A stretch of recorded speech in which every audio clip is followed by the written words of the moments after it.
ചന്ദ്രമതിയാണെങ്കിൽ ഭാമയുടെ വീട്ടില് ഒരു ഡാൻസ് സ്കൂളൊക്കെ തുടങ്ങിയിരിക്കുകയാണ്. അവിടെ കുറച്ച് സ്റ്റുഡൻസ് ഒക്കെ ആയിട്ട് ചന്ദ്രമതി എൻജോയ് ചെയ്യുവാണ്. വർഷയ്ക്കും ശ്രുതിക്കും ഇപ്പൊ ഇതാ രേവതിക്ക് പോലും അത്യാവശ്യം ശമ്പളം കിട്ടുന്നുണ്ട് മാസം. അതുകൊണ്ട് ഞാനും വെറുതെ ഇരിക്കാൻ പറ്റില്ല എന്നുള്ളത് കൊണ്ടാണ് ചന്ദ്രമതിക്ക് അറിയാവുന്ന കാര്യം തൊഴിലാക്കിയത്. അങ്ങനെ ചന്ദ്രമതി ഒരു ഡാൻസ് സ്കൂളൊക്കെ തുടങ്ങി കുട്ടികളുമായിട്ട് ഡാൻസ് ഒക്കെ പഠിപ്പിക്കുന്ന ഇടയിലാണ് അവിടെ പഠിപ്പിക്കുന്ന ഒരു കുട്ടി വെയിറ്റിംഗ് മെഷീൻ കൊണ്ടുവരുന്നത്.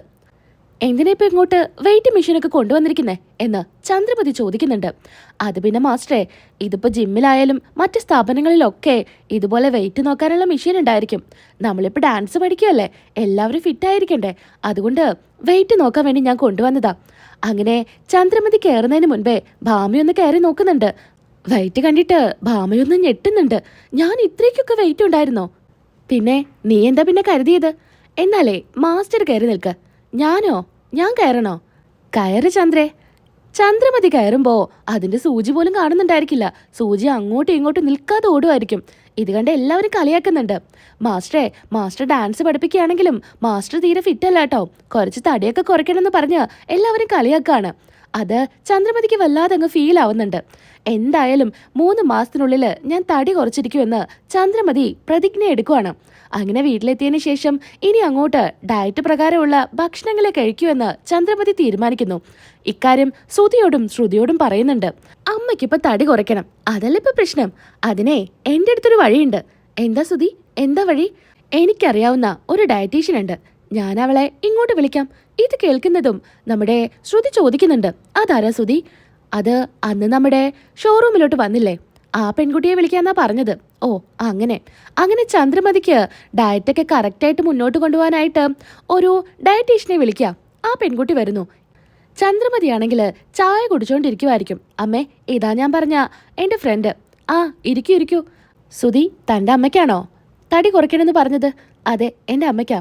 അല്ല, എന്താ ഇപ്പൊ കുടിച്ചോണ്ടിരിക്കുന്നേ? ഞാൻ ചായ. എന്നാലേ ആദ്യം അവിടെ വെക്ക്. ചായ അവിടെ വെപ്പിക്കുന്നുണ്ട്. ആദ്യം നമ്മൾ ഒഴിവാക്കേണ്ടതേ ഈ ചായ. അയ്യോ, അതൊഴിവാക്കാനൊന്നും എന്നെ കൊണ്ട് പറ്റില്ല. എനിക്കൊരു ദിവസത്തില് 3-4 ചായയെങ്കിലും കുടിക്കണം. അതാ മാറ്റേണ്ടത്. മധുരം ഒഴിവാക്കിയാൽ തന്നെ പകുതി നമ്മുടെ തടി കുറഞ്ഞ പോലെയാ. അതുകൊണ്ട് മധുരം ഇനി തുടരുത്. അപ്പൊ എനിക്ക് തലവേദന വന്നാലോ? മധുരമില്ലാത്ത ഇടയ്ക്കൊക്കെ ഒരു ചായ കുടിക്കുന്നോണ്ട് കുഴപ്പമൊന്നുമില്ല. അങ്ങനെ എല്ലാ കാര്യങ്ങളും ആ ഡയറ്റീഷ്യൻ പറഞ്ഞു കൊടുക്കുന്നുണ്ട്. സച്ചി അതിൻ്റെ ഇടയിൽ കുറച്ച് കൗണ്ടറൊക്കെ അടിക്കുന്നുണ്ട്. സച്ചിയോട് മിണ്ടാതിരിക്കാനായിട്ട് ചന്ദ്രമതി പറയുന്നുണ്ട്. ഇനിയിപ്പോ എപ്പോഴും കഴിക്കുന്ന ഭക്ഷണമൊന്നും ദിവസവും കഴിക്കാൻ പറ്റില്ല. ഈ വീട്ടില് ആരാ കുക്ക് ചെയ്യുന്നത്? ഇതാ ഇവളാ കുക്ക് ചെയ്യുന്നത്. അതെന്താ ചന്ദ്രമതി ഇവളാ കുക്ക് ചെയ്യുന്നെന്ന് പറയുന്നേ? എൻ്റെ മരുമകളാണെന്ന് നിനക്ക് പറഞ്ഞൂടെ? ഓ, ഇനിയിപ്പോൾ അതിൻ്റെ ഒരു കുറവും കൂടെ ഉള്ളൂ. അല്ലെങ്കിലും രേവതിയെ താഴ്ത്തിക്കെട്ടാൻ എവിടേക്ക് അവസരം കിട്ടുന്നോ അതൊക്കെ അമ്മ ചെയ്യാതിരിക്കും അച്ഛാ. ഇതെന്റെ ഭാര്യ രേവതി, ആളൊരു ബിസിനസ്സുകാരിയാ. ആണോ? കല്യാണത്തിന് സ്റ്റേജ് വർക്കെല്ലാം ഏറ്റെടുത്ത് നടത്തുന്നുണ്ട്.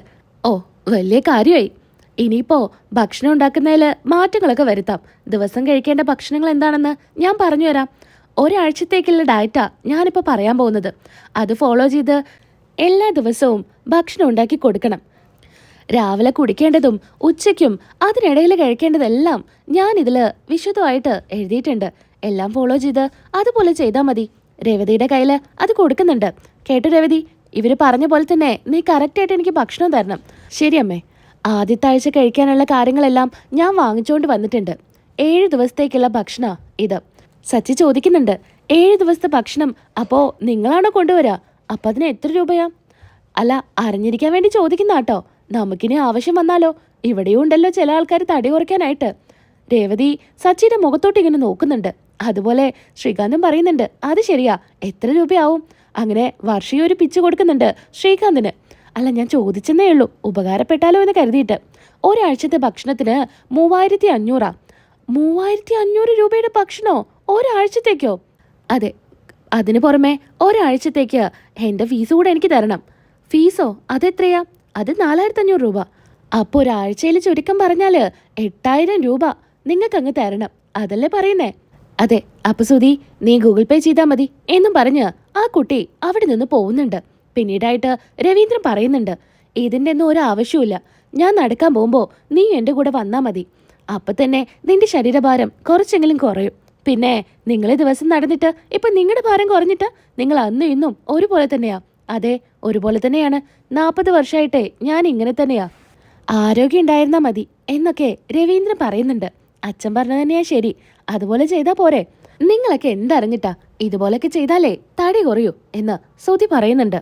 പിന്നീടായിട്ട് ആ ഭക്ഷണം ഉണ്ടാക്കാനുള്ളതെല്ലാം രേവതിയുടെ കയ്യിൽ കൊടുക്കുന്നുണ്ട്. കൂട്ടത്തില് സുധി പറയുന്നുണ്ട്, അമ്മയ്ക്ക് ഫുഡ് ഉണ്ടാക്കുന്ന കൂട്ടത്തില് ഞങ്ങൾക്ക് കൂടെ ഉണ്ടാക്കണം. രേവതിയാണെങ്കിൽ അതിന് മറുപടി പറയുന്നുണ്ട്, അതൊന്നും പറ്റില്ല. എനിക്ക് അമ്മയ്ക്ക് മാത്രം ഉണ്ടാക്കാൻ പറ്റൂ. നിങ്ങൾക്ക് ഉണ്ടാക്കണമെങ്കിലേ നിങ്ങൾ തന്നെ കയറി ഉണ്ടാക്കിയാൽ മതി എന്ന് രേവതി പറയുന്നു. അതെന്താ, നിനക്ക് ഇവർക്ക് കൂടെ ഉണ്ടാക്കിയാല്? എന്നാ ഒരു കാര്യം ചെയ്യാം. നിങ്ങളിപ്പോൾ എല്ലാ കാര്യത്തിനും പൈസ കൊടുക്കുന്നുണ്ടല്ലോ, എനിക്കും ദിവസം ഭക്ഷണം പാകം ചെയ്യുന്നതിന് പൈസ വേണം. അടിപൊളി രേവതി, നീ കറക്റ്റായിട്ടുള്ള കാര്യമാണ് പറഞ്ഞത്. ഇവൾക്ക് ദിവസത്തിൽ ഒരു 500 രൂപ കൊടുക്കണം. 500 രൂപയോ? പിന്നെ ഇവിടെ ജോലി എടുക്കുന്നതിന് ഇവൾക്ക് പൈസ കൊടുക്കാനാ? തടി കുറയ്ക്കാൻ ഇത്രയൊക്കെ കാര്യങ്ങൾ ചെയ്യുകയാണെങ്കിൽ ഞാനിവിടെ നിങ്ങൾക്ക് അതിനായിട്ട് ഭക്ഷണം ഉണ്ടാക്കുമ്പോൾ അതിന് പൈസ കൂടെ എനിക്ക് തന്നൂടെ? 500 ഒന്നും തരാൻ പറ്റില്ല, ഒരു 300 തരാം. ദേ ശ്രീകാന്തേ, നീ റെസ്റ്റോറൻറ്റിൽ ഒരു ഡയറ്റിനുള്ള ഫുഡ് ഉണ്ടാക്കി കൊടുക്കുന്നതിന് ഒരു ദിവസം എത്ര വാങ്ങിക്കും? ഞാനൊരു 2000 രൂപയ്ക്ക് വാങ്ങിക്കും. അപ്പം പിന്നെ രേവതിക്ക് 300 കൊടുത്താൽ മതിയോ? 500 തന്നെ കൊടുക്കണം. അങ്ങനെ സമ്മതിക്കുവാണ് രേവതിക്ക് ദിവസം ഫുഡ് ഉണ്ടാക്കുന്നതിന് പൈസ കൊടുക്കുക എന്ന്. രേവതി ഇങ്ങനെ അടുക്കളയിലോട്ട് പോകുന്നുണ്ട്. പിന്നീടായിട്ട് ചന്ദ്രമതിക്ക് രാത്രിക്കുള്ള ഭക്ഷണം ഉണ്ടാക്കി കൊണ്ടുവച്ച് കൊടുക്കുന്നുണ്ട്. ഈ സമയത്ത് അവിടെ സുധിയും ശ്രുതിയും വന്നിരിക്കുകയാണ്. സുധി ഡയറ്റ് തന്നെയായിരിക്കും. സുധി ചോദിക്കുന്നുണ്ട്, അല്ല അമ്മയ്ക്ക് മാത്രമേ ഉള്ളൂ, ഞങ്ങൾക്കില്ല? നിങ്ങൾക്ക് വേണമെങ്കിലേ അടുക്കളയിൽ പോയി എടുക്കണം, അവിടെ എടുത്തു വെച്ചിട്ടുണ്ട്. അതെന്താ, ഞങ്ങൾക്ക് എടുത്തു വന്നാല്? എനിക്ക് തരാൻ പറ്റില്ല, അത്ര തന്നെ. അയ്യേ ചമ്മിപ്പോയി എന്ന് സച്ചി സുധിയോട് പറയുന്നുണ്ട്.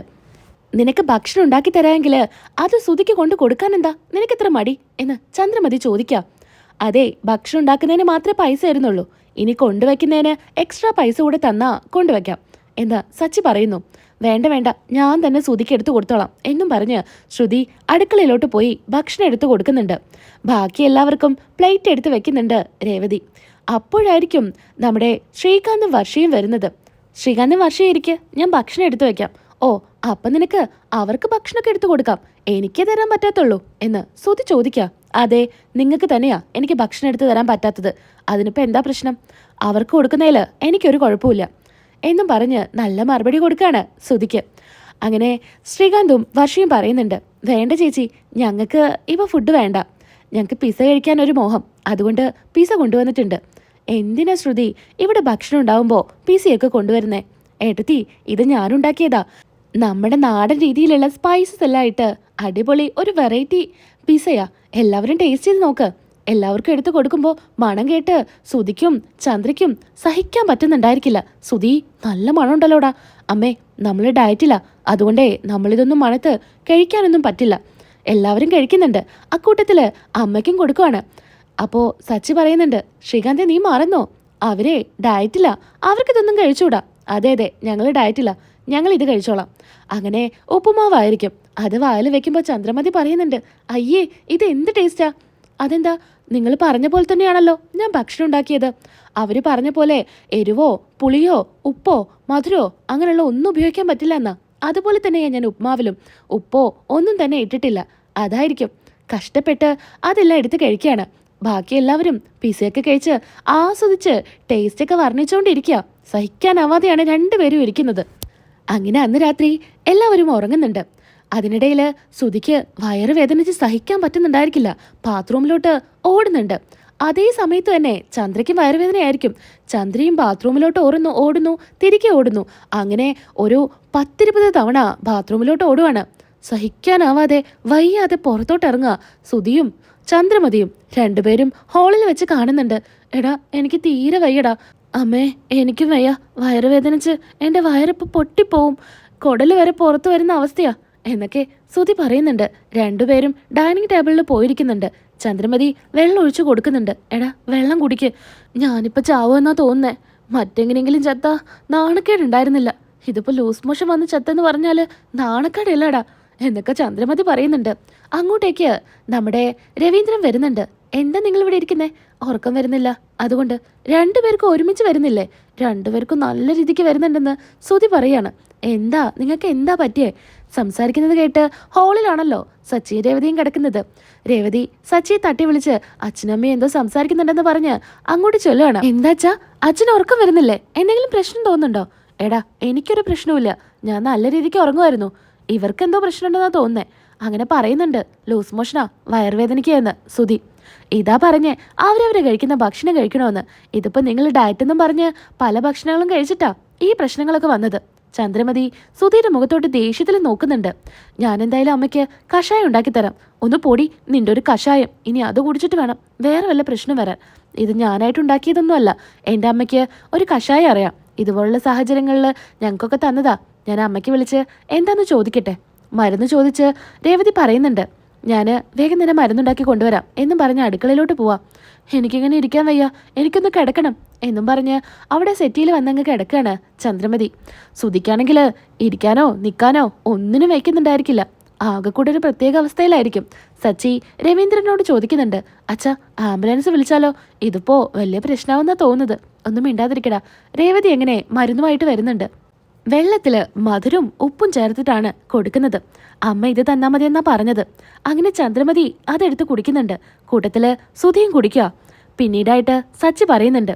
എന്തായിരുന്നു ഡയറ്റീഷ്യൻ വന്നിട്ട് പഞ്ചസാര തൊടരുത്, ഉപ്പ് തൊടരുത്, എന്തൊക്കെ ഇപ്പൊ മാറാനായിട്ട് പഞ്ചസാരയും ഉപ്പും ചേർത്ത് വെള്ളം തന്നെ കൊടുക്കേണ്ടി വന്നില്ലേ എന്നൊക്കെ സച്ചി പറയുന്നുണ്ട്. അത് കുടിച്ചതിന് ശേഷം ചന്ദ്രമതിക്ക് നല്ല ആശ്വാസം തോന്നുന്നുണ്ട്. ചന്ദ്രേ, ഇപ്പൊ കുഴപ്പമൊന്നുമില്ലല്ലോ? ഇല്ല, കുറഞ്ഞു വരുന്നുണ്ട്. എന്നാലേ നീ വന്ന് കിടക്ക്.